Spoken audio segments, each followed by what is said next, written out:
I was diagnosed on Mother's Day, 2009, with diabetes. Jamie Jones is one of around 30 million Americans living with diabetes. She relies on insulin to control her blood glucose. The insulin was covered by health insurance she got through her husband's employer. But then her husband lost his job and their insurance. While they were on the insurance plan, she paid $50 for 4 vials of insulin, a 4-month supply. Without the insurance, it would cost me $1,100 out of pocket, even with Medicare and the GoodRx prescription plan. $1,100 out of pocket for 4 vials. I can't cover that. And so it is costly.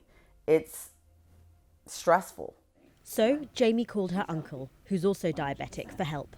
About 2 weeks ago, he sent me 3 vials of insulin, and he sent me about 4 pods, the Omnipods. Jamie says she sometimes rations her prescribed insulin to make it last longer. That's something 1 in 4 diabetics say they do. But like taking someone else's insulin, rationing is dangerous, with potentially deadly consequences. I'm certain that there have been specific patients who have died either as a result of hyperglycemic emergencies from not taking their insulin, or from low blood glucose from taking sort of the wrong type, not an ideal type of insulin. A recent study showed insulin prices in the US doubled in the space of 4 years. Many people blame the big 3 pharmaceutical companies dominating the global markets. But they're not the only ones responsible for soaring costs. The system has become so complicated in terms of getting the drug from the manufacturer to the patient via multiple intermediaries, pharmacy benefits managers, wholesale distributors, the pharmacy itself, the health plan. That's all part of an ongoing political debate about healthcare in the United States, and already a major issue in the run-up to the 2020 presidential elections. US lawmakers, realizing the severity of the problem facing diabetics who need insulin, recently introduced legislation to cut costs by 75%.